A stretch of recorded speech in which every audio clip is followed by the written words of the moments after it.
Muy buenas tardes a todos y bienvenidos un día más al invitado de Radio Francia Internacional. El pintor argentino Fernando X. González acaba de inaugurar una exposición personal en la Galería Mercier, aquí en París, en la que nos muestra su trabajo reciente, en el que, más allá de sus tenues paisajes urbanos, nos muestra retrato, figura humana e incluso desnudo, temas tratados con su exquisito refinamiento pictórico.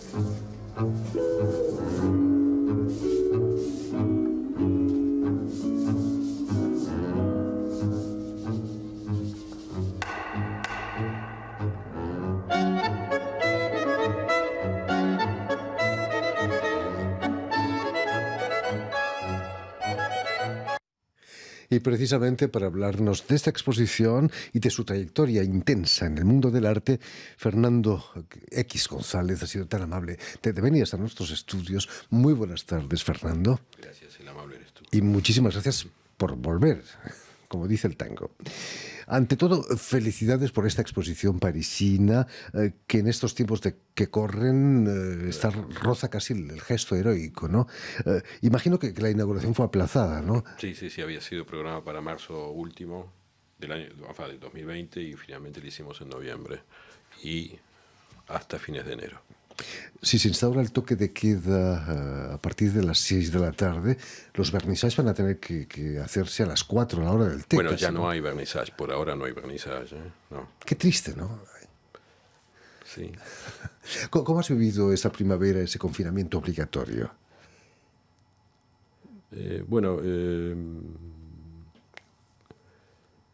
Relativamente... yo pienso que un poco de un modo diferente que mucha gente, porque uno está mucho tiempo encerrado en su taller trabajando.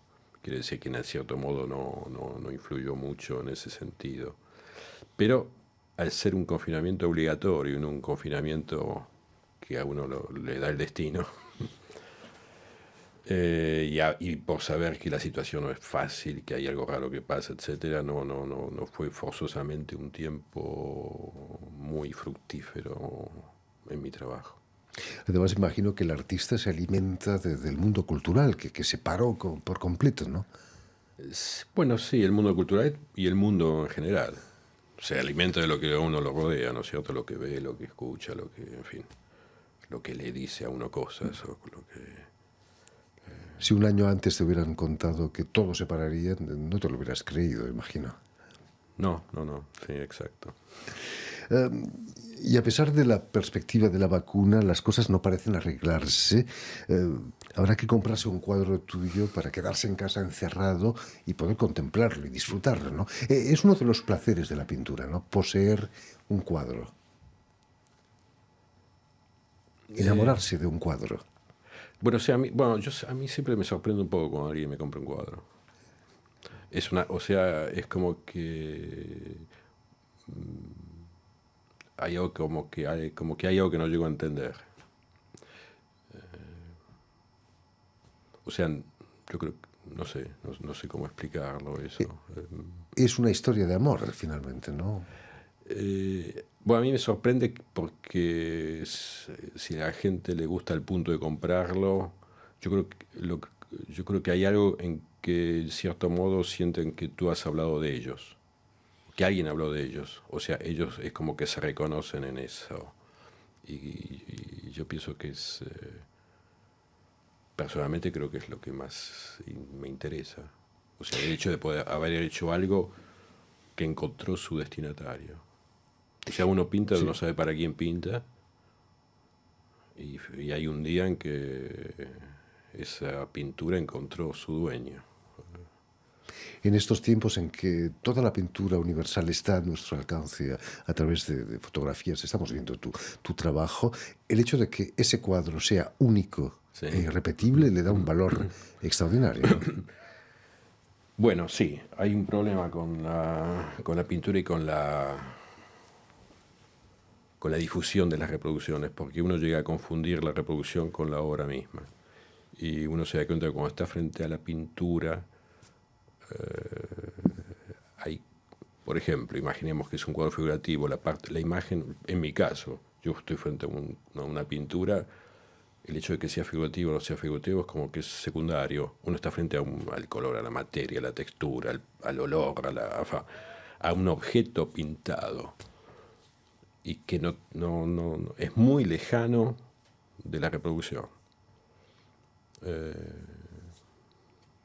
Permíteme, Fernando, que recuerde... Perdón, yo a veces, Sí. yo una vez había pensado una más, por ejemplo, tú has hablado por ejemplo, un cuerpo, por ejemplo, yo a veces trabajo sobre el cuerpo, yo digo, una manzana es más parecida a una mujer que una foto de una mujer, porque la foto es lisa, la foto es... La manzana La manzana formas. tiene formas, tiene gustos, exacto. Permíteme que recuerde a nuestros oyentes, Fernando, que has nacido en Buenos Aires Sí. en 1956, donde vas a realizar estudios de Bellas Artes. En aquellos tiempos de estudiante era mucho más difícil acceder a ver pintura, incluso en imagen, reproducción. Bueno, sí, yo creo que lo que se llama cultura, entre comillas, se volvió también un poco una especie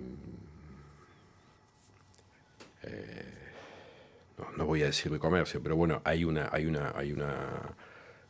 no sé cómo llamarlo, entró un poco en el mercado, digamos, mientras que en aquella época era algo mucho más aleatorio. Y efectivamente, sí, bueno, estudiante uno iba a ver las exposiciones, iba al Museo de Bellas Artes, etcétera.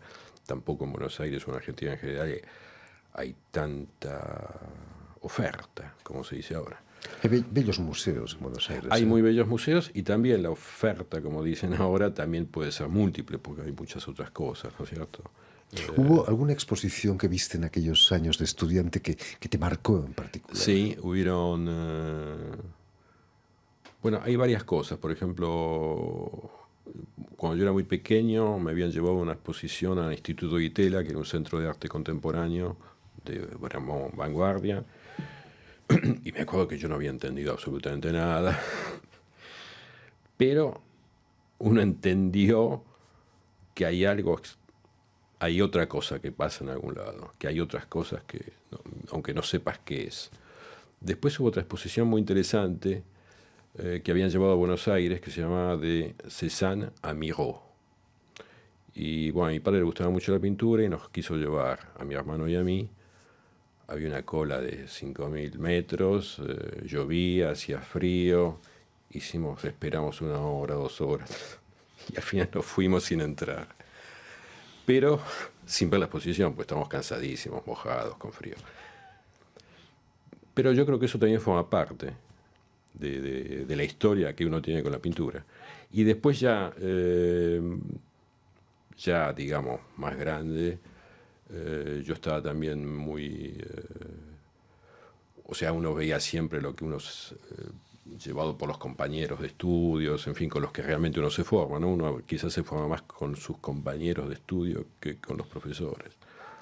Entonces uno veía mucho el arte que se hacía en ese mismo momento. Pero a mí hubo una exposición que me había marcado enormemente, que fue la exposición de Fortunato La Cámara, un pintor de los años 30, 40, 50 en Argentina, que había sido primero obrero ferroviario, etcétera, que vivía en La Boca y que yo creo que hoy es considerado uno de los grandes maestros argentinos. Gracias a una beca vas a venir a Francia, Sí. a París. Me contabas hace años que dudaste mucho en venir a Francia. Bueno, sí, porque uno viene de países donde hay muchas cosas que hacer y donde el Estado está menos presente. Y donde el individuo, yo creo que uno siente que la acción del individuo es mucho más importante, ¿no? ¿Viniste a Francia finalmente para ver pintura? Bueno, vine por la beca. Evidentemente, estando aquí, sí, fui a muchos museos viendo pintura, escultura, en fin, un poco de todo. Sí. Es un verdadero alimento, ¿no?, para un artista. Bueno, lo que pasa es que cuando tú vienes, por ejemplo, de un país como Argentina, uno se ha educado mucho con reproducciones, lo que hablamos hace un rato. Entonces, las cosas son muy distintas. ¿Es decepcionante a veces la realidad? Sí, por supuesto, hay muchas pinturas que uno admiraba en reproducción y cuando uno la ve le gusta menos o le toca menos. Después también depende de la época de la vida de uno, ¿no es cierto? En que hay autores que te gustan más que otros o estilos, etcétera. Yo creo que tiene también que ver con la historia personal de uno. Van a pasar 20 años antes de que vuelvas a Buenos Aires para exponer. Sí. ¿Fue ese lapso de 20 años lo que te costó adaptarte a Francia? Sí, 20 no, creo que fueron menos. Menos, pero no importa. casi 20 años. Sí, hubiesen podido ser más, 40, en fin. Sí, yo volví porque por una exposición justamente que me hizo volver que tenía en América Latina, y entonces dije, bueno, aprovecho y paso por Buenos Aires. Sí, yo creo que el hecho de durante un largo periodo, haber dejado de lado la pintura y contó para que yo no pudiese volver. Y ese tiempo también es el tiempo que yo necesité como para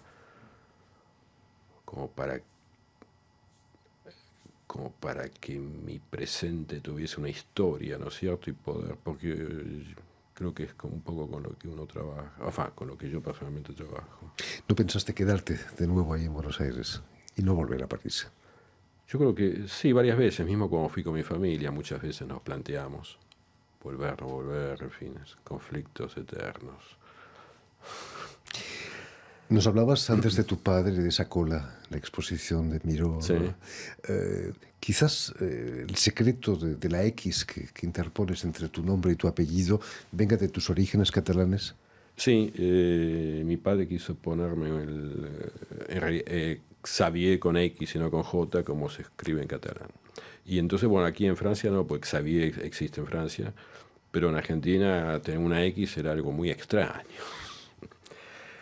Entonces, sí, en la escuela me llamaban X, en fin. Y entonces, claro, la X también es el cuestionamiento, es lo que no se sabe, pero al mismo tiempo yo le agradezco muchísimo a mi padre, la X, porque González es un nombre muy difícil de llevar, porque es casi anónimo, hay tantos González, y entonces la X es como que crea una pequeña diferencia. En Estados Unidos hay un tal Malcolm X también, bastante conocido, por cierto. Esos orígenes catalanes los sientes en tu trabajo. Me contabas que tu padre sufrió la Guerra Civil Española y se exilió en Argentina y que le costaba mucho contar cosas acerca de la guerra. Al parecer es normal que las víctimas de una guerra no quieran recordar esos duros momentos. Sí, yo al menos de niño nunca hablo de eso. Ya de grandes alguna vez hemos hablado, pero también porque uno a veces hacía preguntas, etcétera. Sí, no, él no contó. Contó cuando nosotros hacíamos preguntas y efectivamente yo creo que fueron momentos muy, muy, muy difíciles, que como te decía también, que al mismo tiempo fueron muy intensos. Yo pienso entonces quedan grabados, quedan como momentos finalmente que son únicos, que ha vivido con gran intensidad. O sea que... Me hablabas también de la nostalgia de tu padre por esos años allí en Barcelona. Exacto, sí. ¿Se sentía la nostalgia en tu casa, allí en Buenos Aires? Bueno, en Argentina se siente la nostalgia mucho y en Buenos Aires un poco más. Yo creo que hay mucha nostalgia por toda la gran ola de inmigración que hubo, que hay siempre esa especie de nostalgia de Europa. Mismo Buenos Aires fue creada o nació en cierto modo en una época, trataron de hacer una especie de ciudad europea, o sea, como esa, no sé, como esa, no es nostalgia, pero bueno, como una especie de idealización, o sea, de un modelo que no está allí, en fin. Pero la pregunta tenía que ver con otra cosa. La nostalgia, sí. Bueno, yo pienso sí que mi padre quedó nostálgico de su Barcelona natal y mismo de un modo de vida diferente que habría en Barcelona con respecto a Buenos Aires, donde el hombre es un poco más, no sé por qué, yo lo veo un poco así, como un poco más agresivo, más apurado, o donde el fútbol gobierna, en fin, y mi padre todo eso para él no existía, así. O sea que estaba un poco como encerrado en su mundo, en su recuerdo, buscando sus libros sobre la guerra, sobre los escritores de la... O sea... Finalmente, Fernando, tú has hecho el camino inverso. Sí. ¿Sientes nostalgia de Buenos Aires? Bueno, sí, en un momento sentía mucho, en otros momentos menos. Quizá la nostalgia también no es de un lugar, sino hay una ecuación espacio-tiempo, del que uno fue en ese lugar también. Quizás uno tiene nostalgia de sus 20 años o en fin. No podemos volver al mismo Buenos Aires No. que viviste entonces, ¿no? Como no vuelves a eso del río, ¿no? Uno no se baña nunca en las mismas aguas. Volviendo a la exposición que acabas de inaugurar en la Galería Mercier aquí en París, me han sorprendido esas figuras femeninas que podrían ser mujeres de los años 60 por los vestidos que llevan. ¿Son recuerdos también tuyos, fruto de la nostalgia de la que hablábamos? Yo no me doy cuenta, no me doy cuenta tampoco si es nostalgia. Tampoco sé bien de dónde salen o de dónde vienen.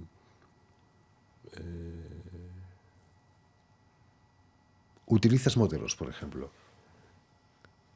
Sí, siempre hay un modelo, siempre hay un punto de partida en todo caso. O sea, el modelo puede ser real o no real, en fin. Pero hay siempre... El modelo también está un poco en ti, o sea, Brumoso, como dirías. Sí, hay cosas también que si uno se pone a pensar mucho después te molesta un poco para trabajar, ¿no es cierto? Lo siento, Fernando. ¿Cómo? Lo siento. No, al contrario, es interesante hablar también. Hablando de críticos, hace unos años el crítico de arte Francisco Calvo destacaba la síntesis que haces en tu trabajo de los grandes maestros clásicos y de los contemporáneos, sin renunciar a la pintura figurativa, ¿no? ¿Eres consciente de eso? ¿Te han criticado por el hecho de hacer una pintura figurativa? O sea, yo soy consciente de cierto modo que no soy, digamos, no estoy como, digamos, en la ruptura. Estoy más bien, yo creo que estoy más bien en una suerte de continuidad, o sea, no es algo voluntario, pero